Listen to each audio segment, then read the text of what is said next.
இன்னைக்கான lunch menu பார்க்கலாமா? காலைல வந்து அவங்க எங்கள் அம்மா எங்கள் அண்ணாலாம் வந்து இட்லி வாங்கிட்டு வந்து கடையில் சாப்பிட்டாங்க. எனக்கு வேணான்னு சொல்லிட்டேன். ஆனால் எனக்கு முட்டை மட்டும் வாங்கிட்டு வாங்க, நான் வந்து அந்த முட்டையை வச்சு ஒரு குழி பணியாரம் மாதிரி பண்ணிக்கிறேன், வெங்காயம் போட்டு அதெல்லாம் பண்ணிட்டேன். அப்புறம் 2 கீரை பொரியல் நான் பண்ணேன். அதுக்கப்புறம் வந்து சுண்டலும் முருங்கைக்காய் போட்டு ஒரு தொக்கு மாதிரி பண்ணிட்டேன். அதுக்கப்புறம் வந்து சிக்கன் ப்ரோட்டீன் இல்லாத டைமில் வந்து மீன் மேக்கரை வந்து நாங்கள் ஃப்ரை மாதிரி பண்ணிவிடுவோம்.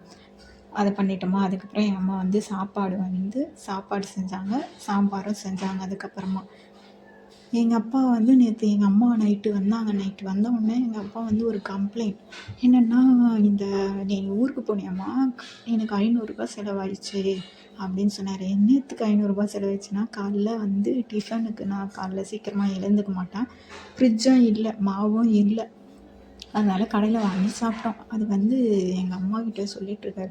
எங்கள் அம்மா என்ன சொன்னாங்க, நீ வந்து வீட்டு செலவை இனிமேட்டு நீயே பார்த்துக்கோ, செலவாயிடுதுன்னு சொல்கிறல்ல, நீயே பார்த்துக்கினேன்னா சேர்த்து வைக்கலாம்ல, எவ்வளோ செலவாகுதுன்னு பார்க்கலாம், அப்புறம் வந்து எவ்வளோ மிச்சம் இருக்குது, மிச்சம் இருந்தால் என்கிட்ட கொடு மிச்சத்தை அப்படின்னு எங்கள் அம்மா சொன்னாங்க. அம்மா தேவையே இல்லைம்மா, நீயே பார்த்துக்குமா அப்படின்னு சொல்லிட்டு எங்கள் அப்பா வந்து அப்படியே எஸ்கேப் ஆகிட்டார்.